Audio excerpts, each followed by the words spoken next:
Okay ವೀಕ್ಷಕರೇ, ಕಥೆಗಳಿಗೆ ಕಣ್ಣೀರಿರುತ್ತೆ ಅಂತಾರೆ. ಆ ಕಣ್ಣೀರಿಗೆ ಬೆಲೆ ಕೂಡ ಇರುತ್ತೆ. ಇನ್ಫ್ಯಾಕ್ಟ್ ನೋಡ್ತಿದ್ದೀರಲ್ಲ ನೀವು, ಇಷ್ಟು ಸಣ್ಣ ಮನೆಯಲ್ಲಿ ಇದ್ದು ಅಷ್ಟು ದೊಡ್ಡ ಪ್ರಮಾಣದ ಒಂದು ವ್ಯಕ್ತಿಯನ್ನ ಸೋಲಿಸಿ ತಾನೇನು ಅನ್ನುವಂಥದ್ದನ್ನ ದೇವದುರ್ಗದ ಜನರಿಗೆ ತೋರಿಸಿಕೊಡುವಂತೆ ಮಾಡಿದ್ದು ದೇವದುರ್ಗದ ಜನ. ಸೊ ಇಲ್ಲಿ ನೀವು ನೋಡ್ತಾ ಇದ್ದೀರಿ, ಅಡುಗೆ ಕೋಣೆ ಇದೆ. ಓಕೆ, ಈಗ ಅಡುಗೆ ಕೋಣೆಯಲ್ಲಿ ನಾವು ನಿಂತ್ಕೊಂಡಿದೀವಿ. ಸೊ ಈಗ ಗ್ಯಾಸ್ ಇರೋದು ಅನ್ಸುತ್ತೆ, ಮೊದಲೆಲ್ಲ ಸೌದೆ ಒಲೆ. ಅದೇ ಸರ್, ಈಗೆಲ್ಲ ಗ್ಯಾಸ್ ತಗೊಂಡಾರ.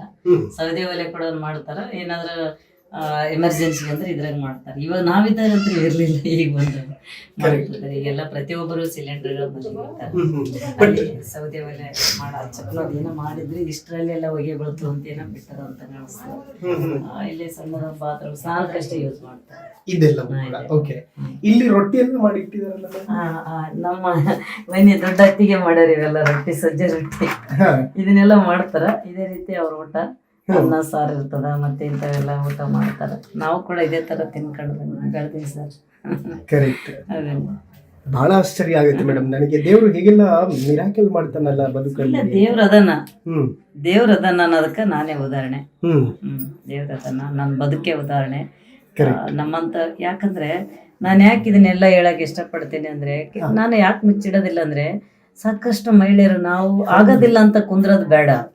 ಎಲ್ಲಾನು ಸಾಧ್ಯ. ಪ್ರಾಮಾಣಿಕವಾಗಿ ನಿಷ್ಠೆಯಿಂದ ಅವರ ಒಂದು ಗುರಿಯಲ್ಲಿ ಅವರು ಸಾಗಿದ್ರೆ ಅದಕ್ಕ ಆಗುದಿಲ್ಲ ಅನ್ನೋದಕ್ಕೆ ಏನಕ್ಕೆ ಇದಿಲ್ಲ. ಯಾವುದೇ ಕ್ಷೇತ್ರದಲ್ಲಿ ಮಹಿಳೆ ಬೆಳಿಬಹುದು. ಯಾಕಂದ್ರೆ MLA ಅಂದ ತಕ್ಷಣನೇ ದೊಡ್ಡ ಮನೆಯಿಂದ ಬಂದು ಅವ್ರಿಗೆ ಏನಪ್ಪಾ ಅನ್ನೋದು ಅವ್ರಿಗೆ ಇರ್ತದ. ಇಂತ ಒಂದು ಕಡು ಪರಿಸ್ಥಿತಿಯಲ್ಲಿ ಕೂಡ ಶಾಸಕರು ಆಗ್ಬೋದು ಅನ್ನೋಂಥದ್ದು ನೀವು ಯಾರು ಎದೆಗುಂದ್ಬೇಡ್ರಿ. ನೀವು ಮಹಿಳೆಯರು ಪ್ರಯತ್ನ ಮಾಡ್ರಿ. ನೀವು ಮಾಡಿದದಕ್ಕೆ ಯಾವುದೇ ಏನು ಇದಿಲ್ಲ ಅಂತ ನಾನು ಹೇಳ್ತೀನಿ. ನಾವು ನಡೆದಾರಿ ಕರೆಕ್ಟ್ ಇರ್ಬೇಕಷ್ಟೇ. ಕರೆಕ್ಟ್. ನೋಡಿ ವೀಕ್ಷಕರೇ, ಈ ಕೋಣೆಯಲ್ಲಿ ನಾವೀಗ ನಿಂತ್ಕೊಂಡಿದೀವಲ್ಲ, ಇಲ್ಲೇ ಅಡುಗೆ ಮಾಡುವಂಥದ್ದು, ಮತ್ತೆ ಇಡೀ ಕುಟುಂಬಸ್ಥರು ಅಡುಗೆ ಗಿಡಿಗೆ ಎಲ್ಲ ಮಾಡ್ಕೊಂಡು ತಿನ್ನೋದು ಇದೇ ಜಾಗದಲ್ಲಿ. ನನಗೆ ಬಹಳ ಬಹಳ ಆಶ್ಚರ್ಯ ಆಗುತ್ತೆ. ಅಂದ್ರೆ ಈ ತರದ ಬೆಳವಣಿಗೆನ ನಾವು ಎಕ್ಸ್ಪೆಕ್ಟ್ ಮಾಡ್ತೀವಿ. ಆಕ್ಚುಲಿ ಇನ್ಮೇಲೆ ಸ್ಟಾರ್ಟ್ ಮಾಡ್ತೀನಿ ನಾನು ಕೂಡ. ಲೈಕ್ ಸಾಧನೆ ಮಾಡಿರುವಂತಹ ಮಹಿಳೆಯರನ್ನ ಸಂದರ್ಶನ ಮಾಡುವಂತಹ ಪ್ರಯತ್ನ ಇನ್ನು ಮುಂದೆ ಆದ್ರೂ ಮಾಡೋಣ. ನನ್ನ ಟೀಮ್ಗೂ ಕೂಡ ಹೇಳ್ತೀನಿ. ಯಾಕೆಂತಂದ್ರೆ ಒಬ್ಬೊಬ್ಬರದ್ದು ಒಂದೊಂದು ಕಥೆ ಇದೆ. ಈ ಕಥೆಗಳು ಸ್ಫೂರ್ತಿ ಆಗುತ್ತೆ.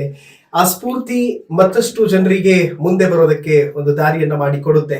ಬಹುಶಃ ಕರೆಮ್ಮ ನಾಯಕ್ ಅವರ ಈ ಸ್ಟೋರಿನ ನೋಡ್ತಾ ಇರುವಂತಹ ದಿಲ್ಲೋ ಹಳ್ಳಿಯಲ್ಲಿ ಕೂತ್ಕೊಂಡು ಏನೋ ಕನಸುಗಳ ಬುತ್ತಿಯನ್ನ ಹೊತ್ತಿಕೊಂಡಂತಹ ಮಹಿಳೆಯರಿಗೆ ಒಂದು ದಾರಿದೀಪ ಆಗ್ಲಿ ಅನ್ನುವಂತಹ ಕಾರಣಕ್ಕೆ ಇದನ್ನೆಲ್ಲ ಮಾಡ್ತಾ ಇದ್ದೀನಿ.